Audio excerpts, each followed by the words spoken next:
one of the four bandhas. So even though there are three bandhas individually, the Mool Bandh, Udyan Bandh, Jalandhar Bandh. But when we can apply all three of them at the same time, it's called Mahabandh. So today we are going to talk about, and then I want you to practice it a little bit for this week, this Mool Bandh. Okay. We've been talking about the Vajroli Mudra and Ashwani Mudra. So I've been telling you that why don't you practice these two separately first? Because it's very, very important. Otherwise, Mool Bandh, you think you are doing the Mool Bandh, but you cannot.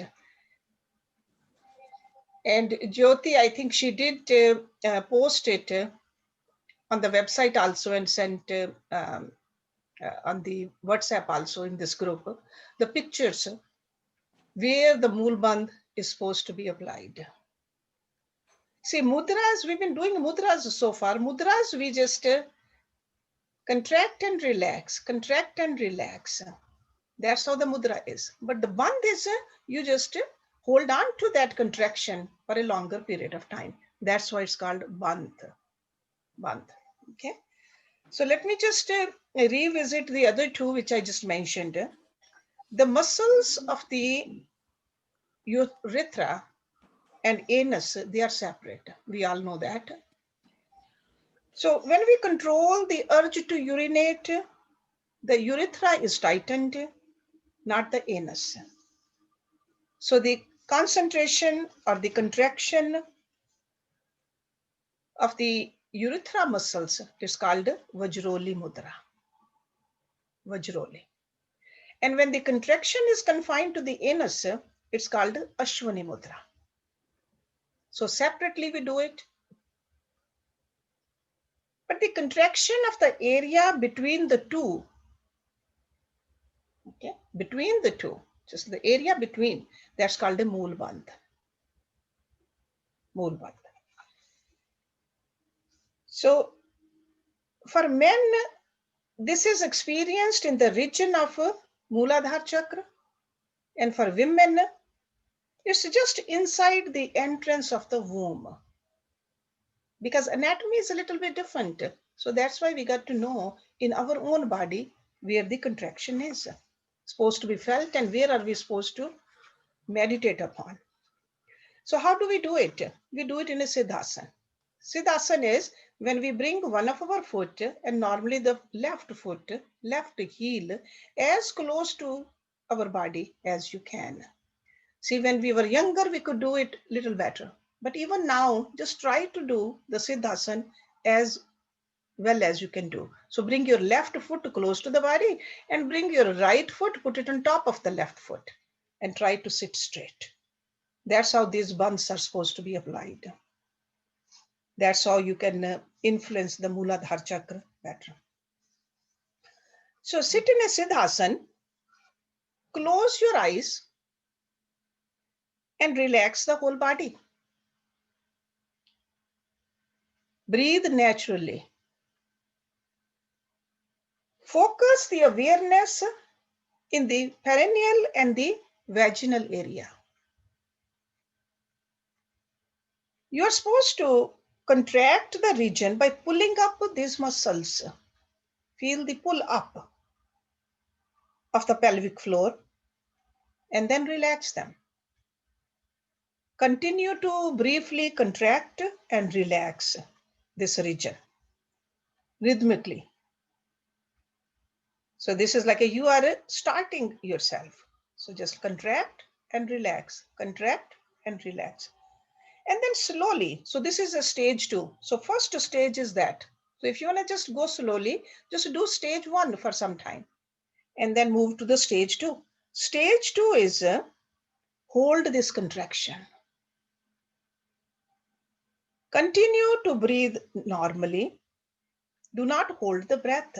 So you're still breathing, but you are just holding the contraction only. Be aware of that physical sensation inside your body. Contract a little tighter. Keep the rest of the body relaxed. So you're contracting only that pelvic floor. In the beginning, the anal and the urinary sphincters also contract, but with a greater awareness, the control is developed. So don't worry if the rest of the body is getting, you feel the contraction. So later on, you will see that with your mental focus, you know where you're supposed to contract the best, and the rest will be minimized. And eventually, it will cease. So this is a second step. Step 3, inhale deeply and retain the breath inside. So while the contraction is there, inhale and hold the breath. So in the stage 2, you are still breathing naturally. In stage 3, you are after the big inhalation, you are holding that breath. And then contract that vaginal region slowly without straining, and hold the contraction as tightly as possible. Okay, so this is the bandha, when you can hold the breath also, you can hold the contraction also, and mentally you focus over there. So the awareness should be directed to the point of contraction and the breath. So once the final position is attained, the awareness should be fixed at the Muladhara chakra. So you can meditate in the Muladhara chakra with the help of the Mool Bandha. Who should not do it? The women during menstruation should not do it. Otherwise, anybody can do this. What are the benefits? Many physical, mental, spiritual benefits. It stimulates the pelvic nerve, tones the urogenital and excretory systems. So those are like a physical benefits. And it helps, see the energy which is trapped over there, you're helping the energy to move up. So our focus strengthens, and our brain and endocrine system gets the help also.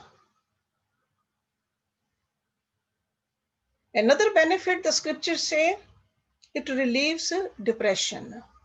It helps people with the asthma, bronchitis, and arthritis also, because the glands, they work better. So just remember, in the male body, the area of contraction lies between the anus and the testis. And in the female body, the point of contraction is behind the cervix, where the uterus projects into vagina. Okay, just be familiar with your own anatomy. There are certain rules of this practice. They say the practice should be in solitude. Observe silence. And practice should be with effort. Okay, so effortlessly you won't be able to do it. You got to make an effort. So why solitude? Because when there's no worldly distraction, mental stability is possible. Okay, so that's why we talk about it in the classes, but we never practice it in the classes. I always tell you, practice this at home. We give you guidelines, then you do practice it. You can come back and ask questions, but practice in solitude. And why observe silence? During silence, we are conserving our pran shakti. Constant talking, constant scattering, restlessness, it creates lack of balance. And here this mudra is to cultivate more balance. We all know that speech and sight are the activities of the senses which dissipate our energy. So close your eyes, don't talk, and in solitude, practice this. There's a great deal of energy you will see that you will feel this energy also inside you. And the third instruction which they give, practice this with effort. That means maintaining the state of control and concentration. You need to apply some effort. Without effort, you won't be able to reach to that state. They also say, these rishis, that Mool Bandh is helpful in awakening Kundalini. You have all heard that. Kundalini is that Shakti, that power which is sleeping inside us. So we are helping with this kind of a Mool Bandh. These bandhs, actually all three bandhs help, but starting point is the Mool Bandh. It just gets awakened. Because this Pran Shakti is sleeping in that Muladhara chakra. Okay, and Muladhara chakra is where? At the base of the spine. Okay, so practice it, and then if you have any question, call me. But without practicing, you wouldn't know. So you got to learn how to sit still, sit alone, sit in silence, know your body, know the energy system inside you, know the mind. Okay, so this is a move. Hershi, namaste Hershi. Yes, namaste Rita. Just one question. If you can't sit in Siddhasana, then you can't do this? If you cannot, can you sit in a regular Sukhasana? Not all the way. The legs don't come all the way. Okay, it's okay. Just still sit on the floor. Okay. Okay, so if you cannot sit in the Siddhasana, at least sit in the, because with the Siddhasana, what you're doing is with the heel, you're pressing against your body. Okay. Okay, so that's why it helps. Okay. Just, I would suggest that sit on a, the cushion, which is little hard.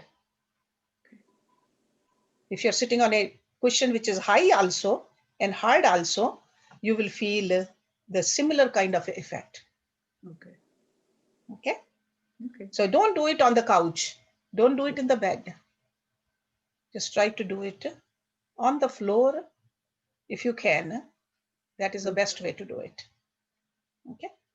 So Siddhasana, I know that's why I said that as we get older, these mudras are hard to do. These bandhs are hard to do. Okay. So, but still you can just get some benefit, if not 100% benefit, partial benefit, right? So do that. So practice it, please. Anybody else? Okay. All right. Hershi, can you please explain Siddhasana again? Yeah, how Siddhasana is where you bring your left foot towards you first. See, first both the legs are stretched in front of you. Then Yes. bring your left foot. So you're bending your left leg, bringing the heel of the left foot, touching it as close to your body as you can. Okay. Towards the anus, actually. Okay. That's where it's going. And then bring your right foot, place it on top of the left foot. Okay. Okay. So the both feet are like this. And they are so close to you. Okay. You cannot, automatically your back is straight. Okay. Yes. And you are so alert that you can just stay in meditation for a long time. Okay. So Siddhasana is recommended. Anybody who doesn't have a knee problem should sit in a Siddhasana as much as they can. Okay. Thank you. So, especially when you're doing these mudras. See, there's a Sukhasana is cross your legs and sit down, which most of the people, they sit in that. Padmasana is when you put your feet on the opposite thigh. Your legs are crossed, but the feet are on top of the thighs. Okay. For that also you need extremely flexible legs and the knees. Siddhasana is little easier than the Padmasana. Okay. Another benefit of Siddhasana is that heel is pressing against that area where you're supposed to concentrate upon. Okay. So that's why they recommend Siddhasana. Okay. So anybody else? All right, let's look at the topic which we started last week. There was a lot of information I gave you.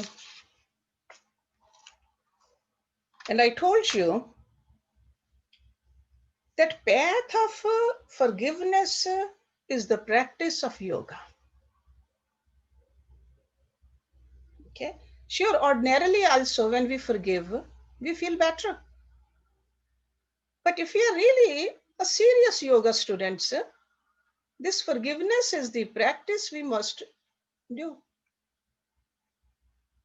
This path of forgiveness is a path of self-awareness and self-discovery.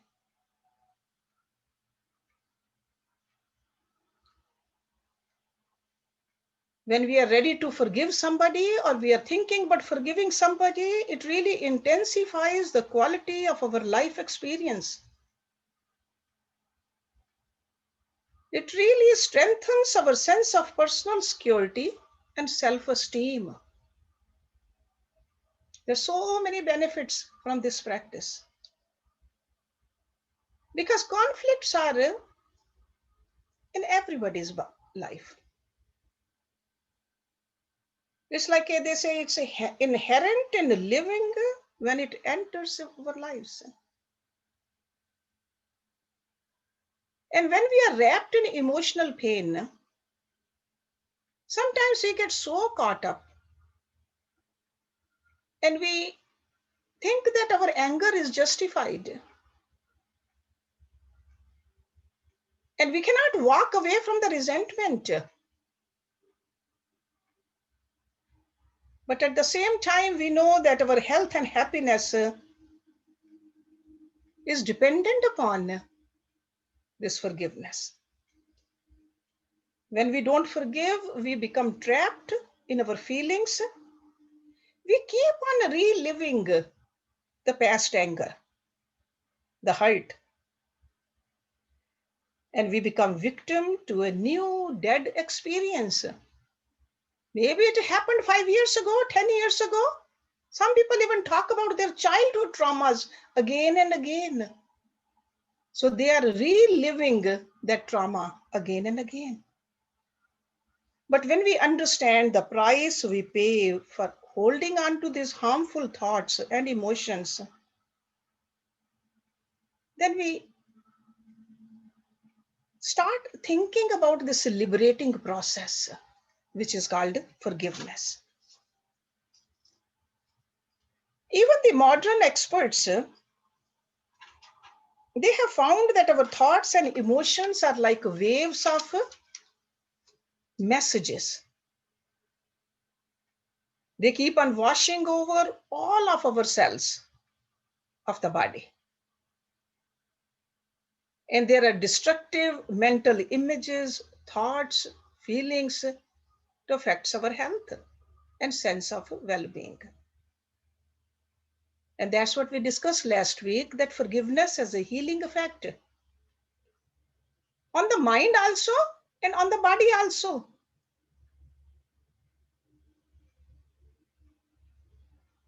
It reduces stress in us. And we know that so many diseases, they start from the stress. We just get caught up in the negative thinking. We rehash the details of a past traumatic event. And we repeatedly keep on thinking like it could have happened, should have been. Those are the sentences they keep on churning in our own mind. So this is all we discussed last week.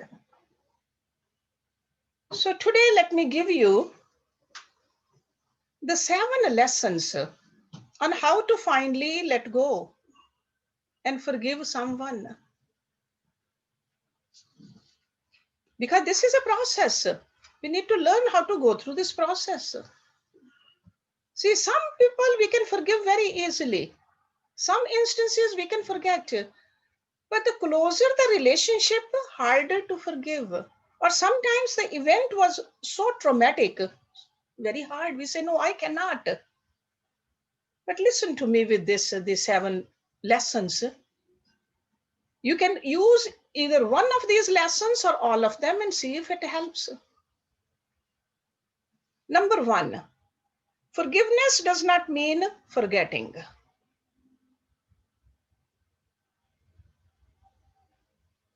Because there is a cultural notion of forgive and forget. To me, I think this is nonsense.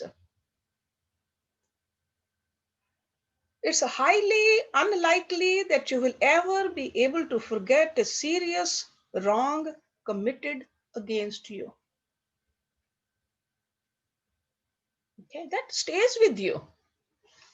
And it's okay. Learn from that.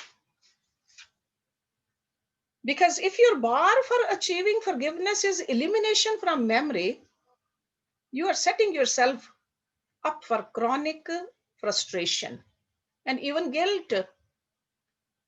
That they say that forget and I cannot forget. Because it's simply not biologically or psychologically possible. Certain traumas. While we cannot control what memories stick with us or not, but we can definitely control our attention. So it's in the memory, but where our attention is. We can exert control over how much we choose to focus on and keep on thinking about the past wrongs committed against us.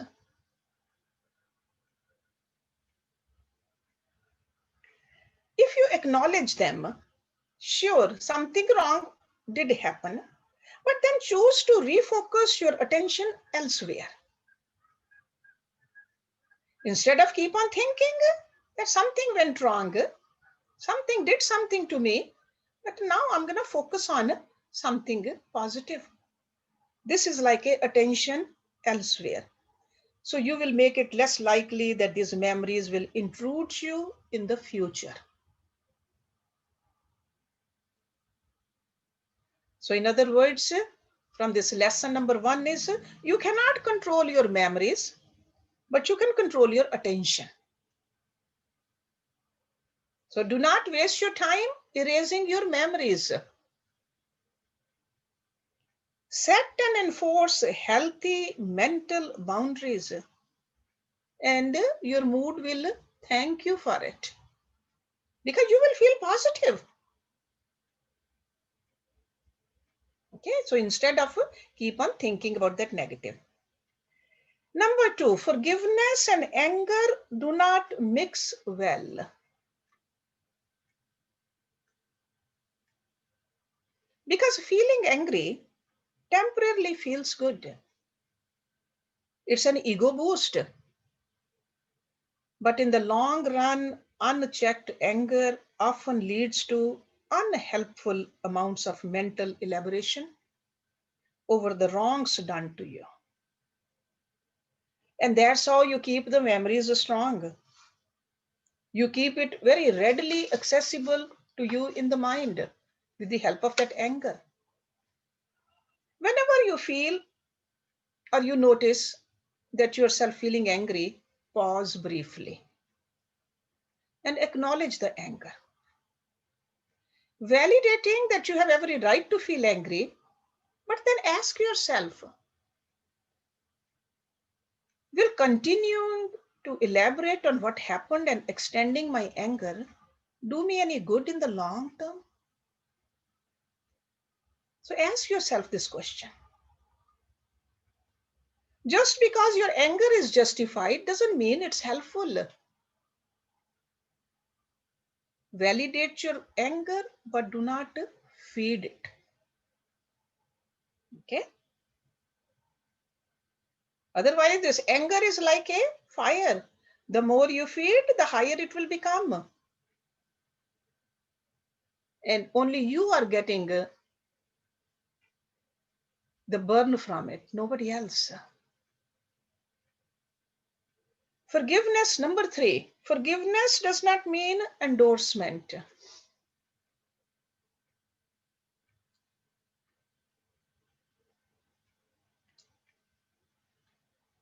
Many people who struggle with forgiveness have been given the advice that they need to accept what has happened and move on.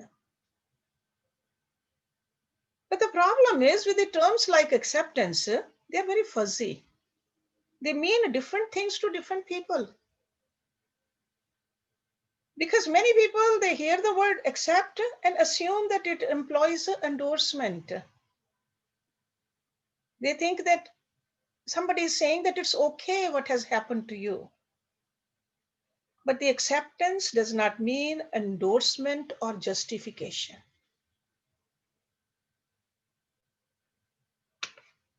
Acceptance means acknowledging that you don't have power or control over the past. That's what acceptance over here means. Something wrong happened in the past. You really don't have any power right now over it. Past is gone. And this is surprisingly very hard thing to do for people who have been abused or otherwise wronged somehow. Because somehow feeling like the past is controllable makes us feel more powerful. But we really don't have any control over the past. So number 3 is telling us you can accept an offense against you without excusing it. Yeah. Number 4, forgiveness does not mean or does not require reconciliation. Because many people who have been wronged assume that they must achieve reconciliation with the person who wronged them.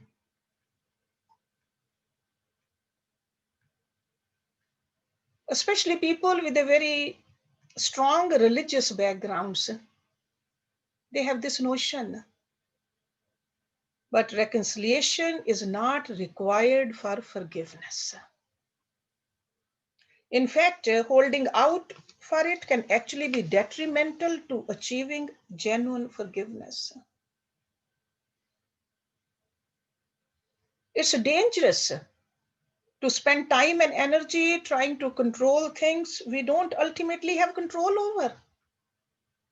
There cannot be the reconciliation.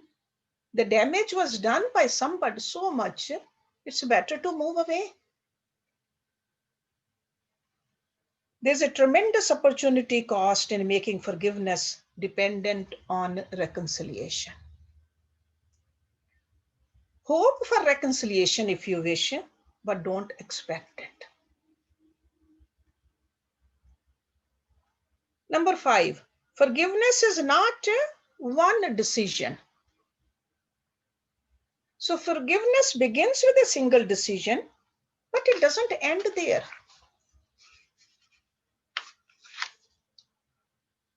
Forgiveness is a process, a journey. A firm decision and commitment to forgive is an important first step. But be realistic about it. It is just that, a first step. There will likely be many more steps along the road to forgiveness. Especially with the relatives, close people, you will continue to see that relative you had the spat with at future family gatherings. So again, you'll have to just go through the process. Memories of your trauma will pop into your mind from time to time because it has not been erased completely. So you cannot expect that. It depends upon the situation itself. Some situations, sure, you can erase them right away. But some of them you can't. Or your efforts at reconciliation will not be reciprocated. You got to accept that too. Other person is not ready. So how can you do it? So one decision to forgive is not enough. Be prepared to continue to forgive. day in and day out. While it may get easier with the time, forgiveness is forever. So forgiveness is not a decision. This is number 5. It's an attitude. It's a habit of the mind. So just like a habits we create with a repeated effort, so this also, we got to create this habit of forgiveness. Next one is forgiveness is not a feeling. Because a lot of people, they struggle with forgiveness because they confuse the act of forgiveness with their expected emotional outcome. Especially when a person is so desperately want to forgive, want to feel better, it may not happen right away. There's no law of the universe that says everyone is granted to feel at peace as a result of forgiveness. You may not. One of the things that make genuine forgiveness so difficult is coming in terms with the fact that how you feel emotionally about a serious wrong committed against you is not fundamental under your control. So forgiveness is a commitment, not a feeling.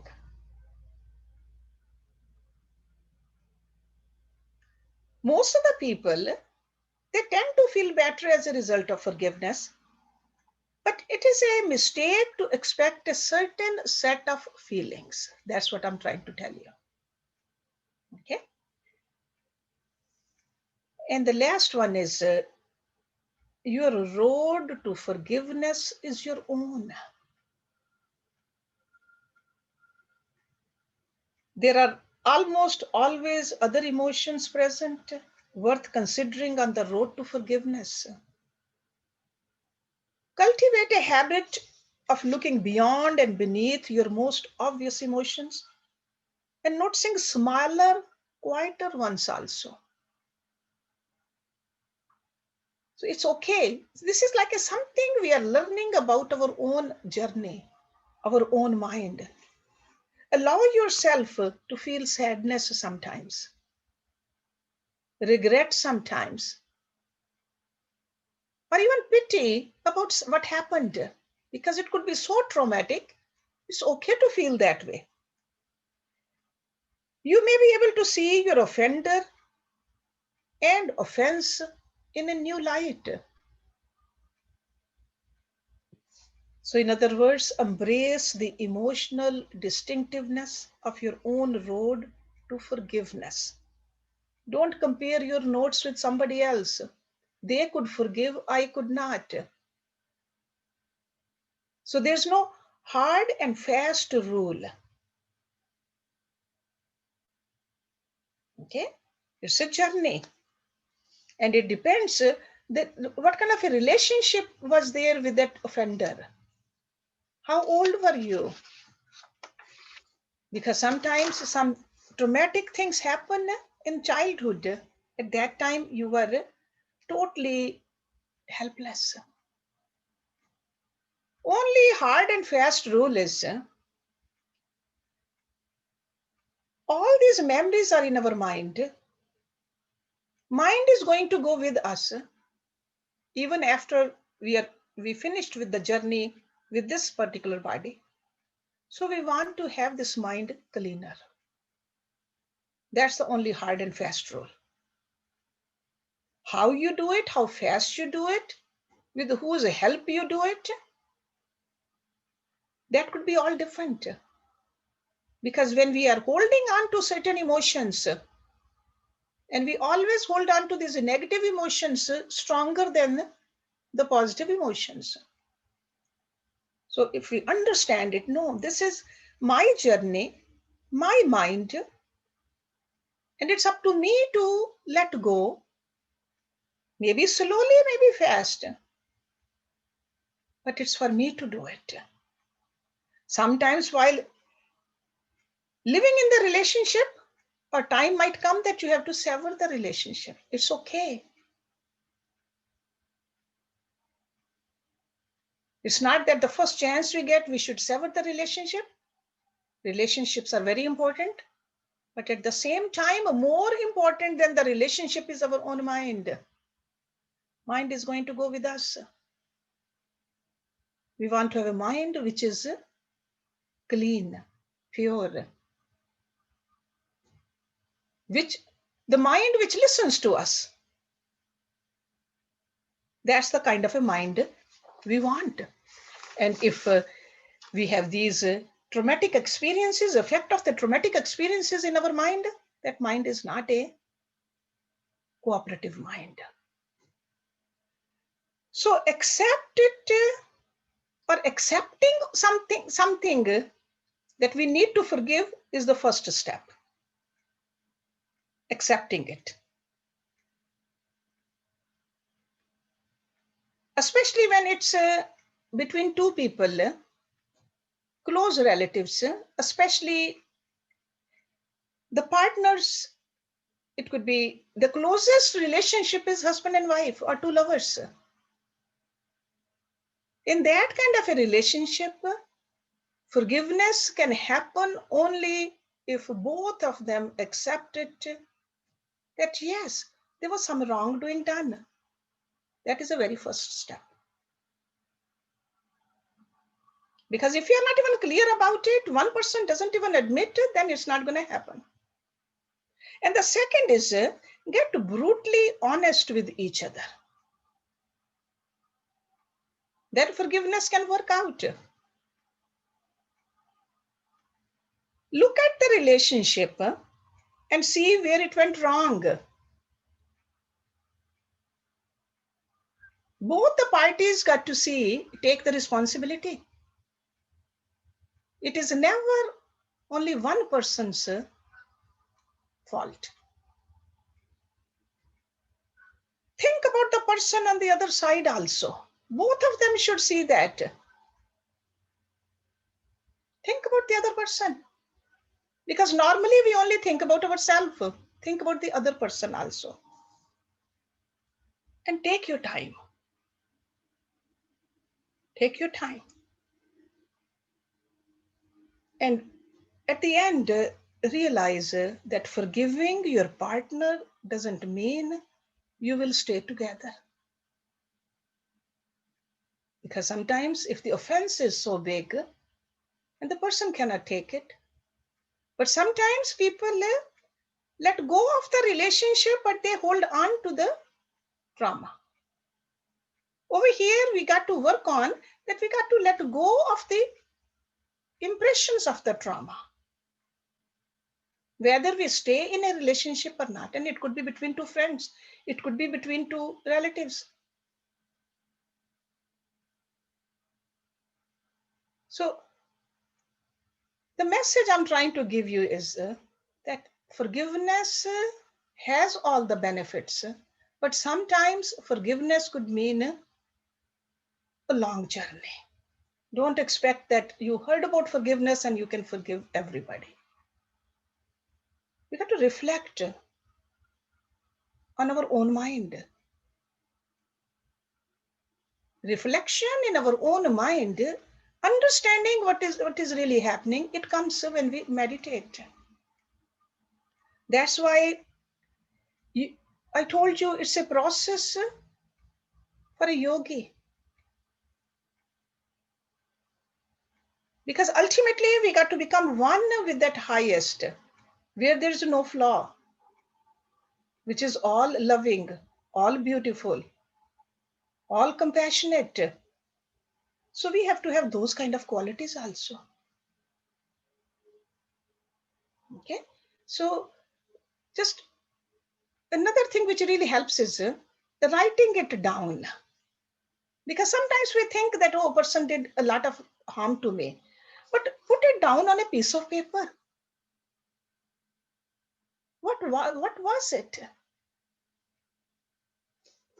Because there are relationships. We want to wash away the relationship because of one flaw.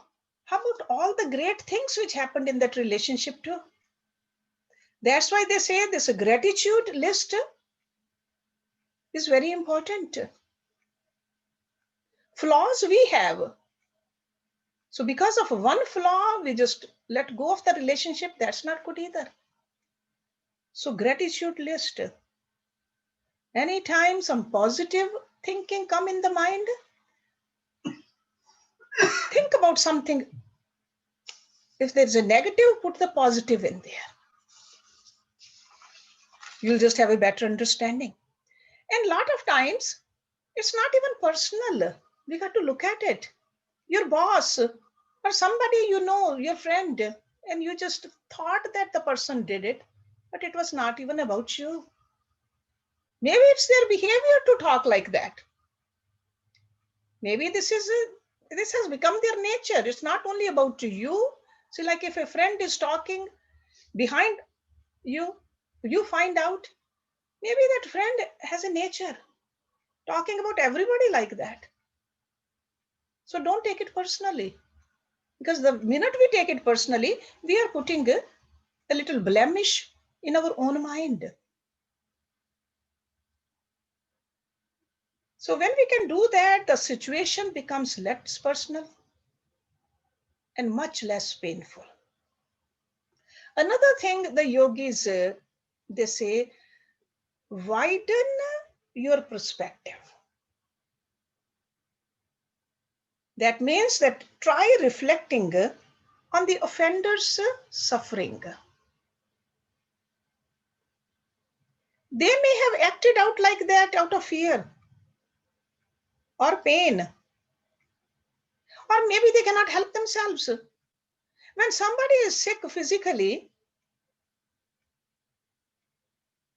we have more sympathy towards them.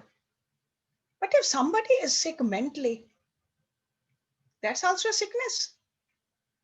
Widen your perspective.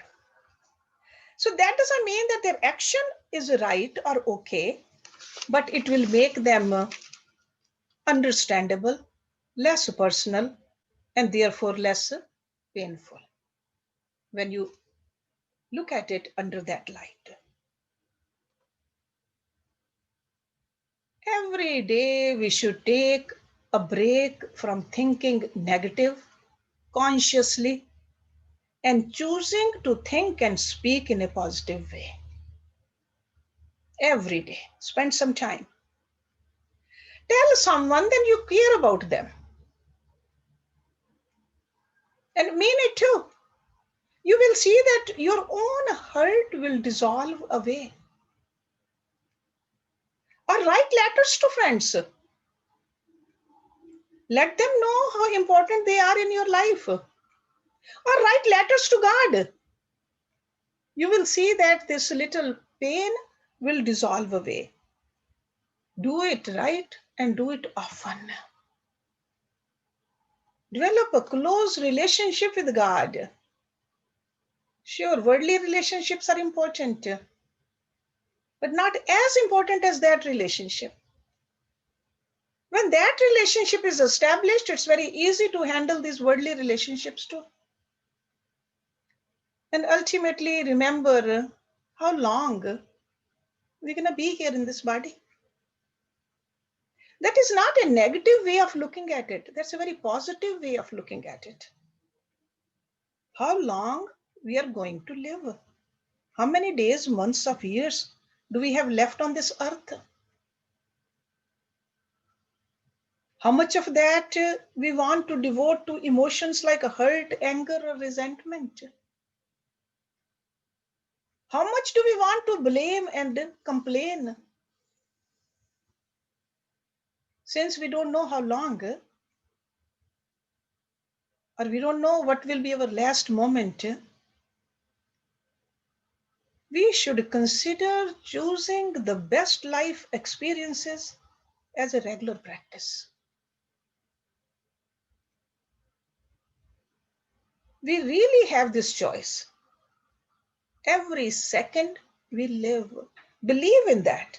So then mind will not go towards that pain and the anger towards anybody, including yourself. Sometimes we don't forgive ourselves either. We feel guilty. about something we said, something we did. We got to forgive ourselves also. So we can choose to release the negative and embrace the positive. That is forgiveness. We begin by making the decision to do it.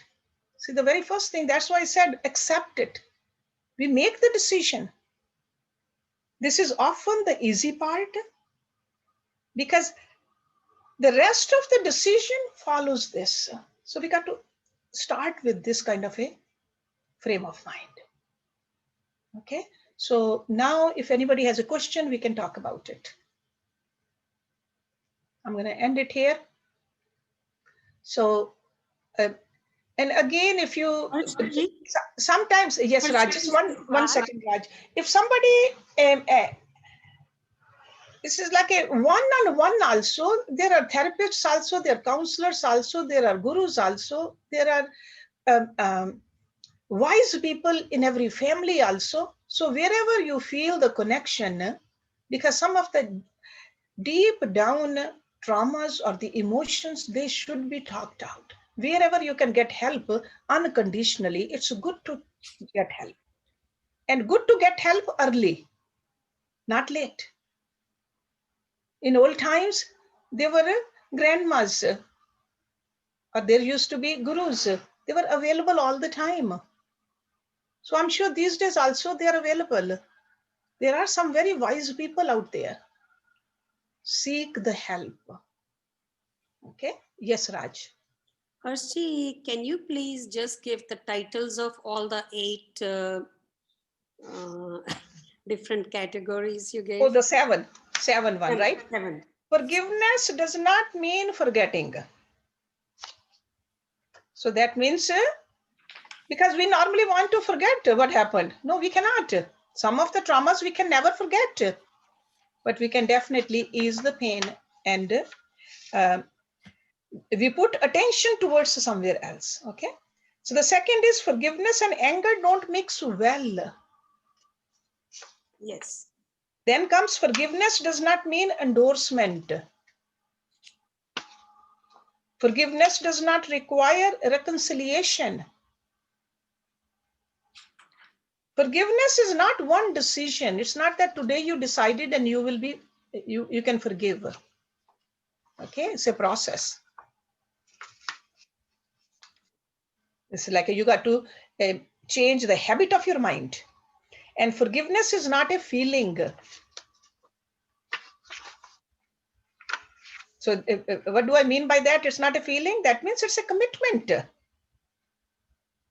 Okay, and the road to forgiveness is your own. It's your own road. You cannot compare it with somebody else. If somebody says, no, I did it, it happened to me, we start sharing the notes. No, it's our own. We got to know about it. We got to reflect upon it. But ultimately, we must wash the pain and the hurt, because it's the longer it stays, the deeper the impression. And we don't want those impressions to go so deep that it goes with us in the next life. Okay. So in this life also, we will enjoy better health, peace of mind, better relationships. We'll enjoy all that if we can forgive easily. But effect of that is in the next life also. The future journey, our journey is not over, most of the people. Right? So anybody else? Very, very old. Let's say something which happened in your early childhood. Mm-hmm. Can you just pray for the people that bothered you at that time?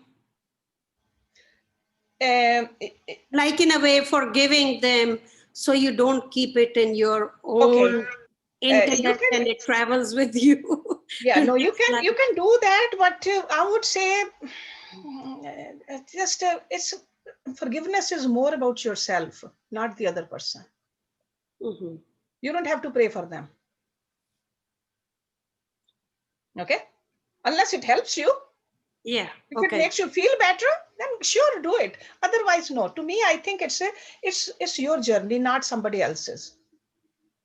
Okay. Okay. So that's how I look at it. I mean, there's so many different ways to look at everything. So I will not pray for. I would rather just keep that person out of my mind. If somebody hurt me in the childhood, right? Because if I'm praying for it, I'm revisiting it. Yes. Right? Yeah. So I don't want to revisit that. I want to just pray for God only, develop that relationship only with that. Perfect. Okay? Yeah. Yeah. So because there was a reason somebody did something, it could be karmically or whatever, but now I'm going to forget about it. I don't want to have any impression in my mind.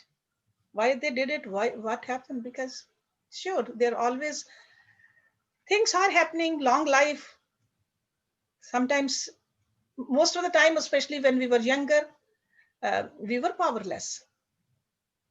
Okay, culturally also, physically also. So if something happened, yeah, we not even just forgive. Okay. Anybody else? A question, Hershey. Sure, Prem. How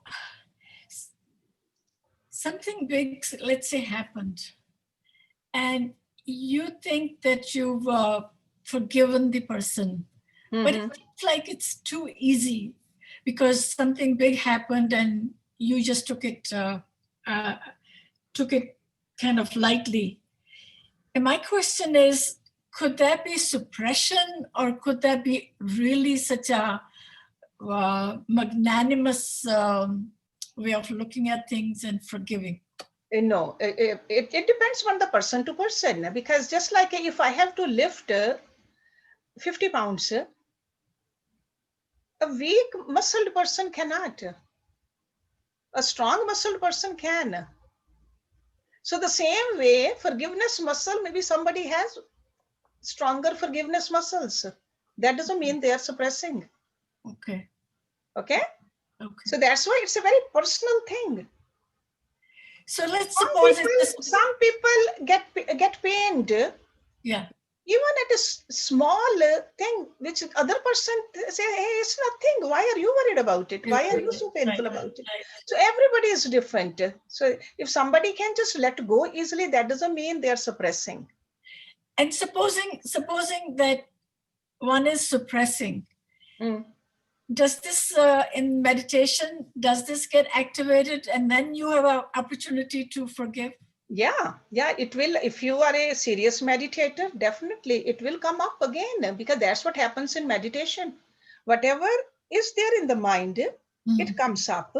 Then what happens is, if you suppressed before, it came up. If you don't know what to do with it, you are again putting it in. Okay, so meditation is only a technique. That doesn't mean that it will be cleansed after it comes up again. You got to be only the witness. But if you are the witness and you keep meditating and witnessing, does that dissolve? Yeah, it will. Eventually it will dissolve, definitely. Okay. Yeah, we got to disidentify with these emotions. Okay. It was in the past. It's not now. Let it go.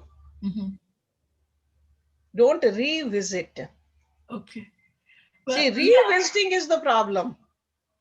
Yeah, that's why I was telling Raj, it's not good to pray for them. We are revisiting them.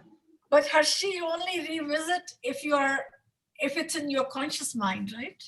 Yeah. To me, I think move the attention from the offender to the divine. That's where we get the help. Right. To how to deal with these. Right. Okay. Right. Thank you. And last week I mentioned that we should not make impulsively do something. We got to act. We should not become impulsive in a relationships. And somebody said that how do we really know whether we are impulsively reacting or whether we are becoming a doormat? Because sometimes we just let the other people walk all over us. Okay, relationship is like that. We just let the other person and then we just keep on holding it in. Keep on holding it in. How do we really do it? So how do we? Yeah. What do you think? You Prem? tell us. You have to tell us how to. We have to, in order to know, we got to raise our intellect to the higher level, to be able to discriminate. Because our intellect is one which is discriminating. And how do we do it? In the company of the wise people, whether through the books or in person. That's why Guru is very important in life.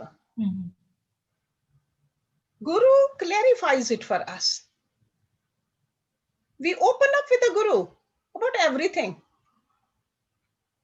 I still remember writing letters to my Guruji, even though he was my biological father also, every week. Every week. Whatever was in my mind, I'll just write it. All my life I did that. Long, long letters. I remember I used to travel a lot in my job when I worked in the corporate world. In the plane, sometimes I'll just keep on writing. It was like a couple of hours of flight. 2 hours, I'll just keep on writing. That's how I told everything to him. And answer came sometimes during meditation or sometimes through intuition. That's how we really raise our level of intuition, to connect with somebody who is wiser than us. Can you connect with yourself by contemplating more and more? You can, but right now we are not familiar with ourselves. Even though the Atma, the people say that there's a Guru inside you, but we are not familiar with that. There are too many layers of these impressions on our self. So that's why it's easier to connect with the Guru.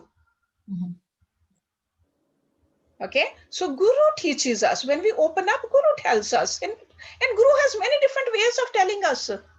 I don't think I ever heard or got a letter from him. Normally, he would just only write down that my Ashirvad is with you. Something so like that. Some of those ways. Very simple. But Guru has a different way of really bringing more light in your own mind. Intuition. Intuition. So you can clearly see it. So sometimes my letters were like 20 pages long, and his letter was, every week he did write to me, but his letter was half a page. But that was enough. That was a connection. I knew that I was not alone. So that's how we know that whether we are being a doormat or whether we are on the right path or not. Hersh, this Yes, is Raj again. Yes. I have a question. So during meditation, sometimes if these start resurfacing, that your early childhood, like whether I did something to a friend of mine I shouldn't have done, even if you were, in school or other issues. At that point, you try to become a sakshi. Yes. Yes, and then let it go. The minute you become a sakshi, because it's not part of you, it's something happened. That was just a life story only, not life. See, there's a difference. We get attached to these events because we think that's life. Life is pure you. You are just only, that's what sakshi really means. Just watch, it will evaporate. Because who is really giving more power to these events, life events or life stories? Our mind is. See, sometimes there's a real situation, but something in the past happened. We are not even there now. We are not even that old now. So we got to learn how to let go of that. But then there are current situations. Those we got to deal with. Because there are some real issues. Over there also, we got to use the same forgiveness muscles with a proper light. That's why I told you the second part over here when I said those 6 things, that's about the relationships. Because normally it's a very, the biggest problem these days is between two people who are living together. Because families have become smaller. In the old time, it used to be like a mother-in-law, father-in-law, sister-in-law, this and that, big families. These days, it's not that. Even husband and wife, there are more problems there. And those could be real problems. And how to solve those? That's why I said that two people got to accept the situation. There has to be a communication. Only then you can solve it. Right? During meditation, only the old stuff pops up. Yeah. So old, if the old stuff pops up, just say bye to it. Old stuff has no existence now. Yeah. What do they say in Hindi? Gade murde. Nahi utha. They're murde, they're Yeah. dead things. Yeah. Why you want to keep on digging the deads? They're dead. Yeah. Right? So during meditation, if that comes, say bye to them. Incinerate them. Huh? Don't bury the dead, incinerate them. Yeah, right. So yeah, no, we got to be very careful about this. Forgiveness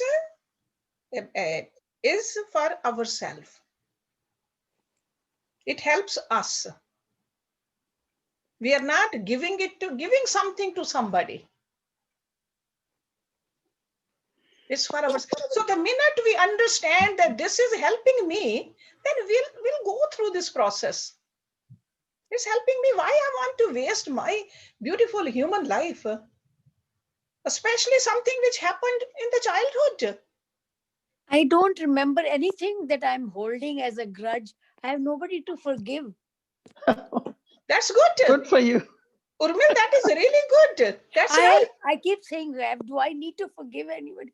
No, I have you not don't kept have to. any grudge or any issue in my. Yeah. No, that's how it should be. That's exactly how I feel. That's a good thing. I have said sorry. In my mind, nobody forgiving. to blame for it. Life is beautiful. That's what a yoga practitioner, we are not yogis, but we are yoga abhyasis. That's how our mind should be. And if I have forgiven and but I don't forget some things. But that's why I said we don't need to forget. We don't need to forget, because somebody did put that question also to me, that we don't forget. I said, there's no need to forget. It's okay. You will always remember some of the things, but don't identify with that event now. That event happened, gone. It's almost like watching a movie. It's over, right? Yes, Bindu, you have a question? No, I am so Hersh. thankful, Harshaji. You just left me spellbound, and this talk has been so profound. Bade sare answers mile, but now practice is important. Yeah, practice is important. Yes. And if I look back, I don't think I have grudges or I have anybody to forgive, but there are a lot of impressions, and I feel I really need to work hard in erasing those impressions. And yeah. You know, the best technique is Anji. whenever those impressions come up during meditation, just like Raj said, or otherwise also, write them down and burn them. Because when we see something physically burning, that has a very powerful impact on our mind. Sure, it was part of my impressions, but now I'm burning them. Whether in a fireplace or whether in a whatever, on the stove, or I have done that personally. That's how you detach. You want to learn how to detach from these impressions of yours too. So it's a very powerful way. I read it somewhere and then I tried it, and it does help. Okay.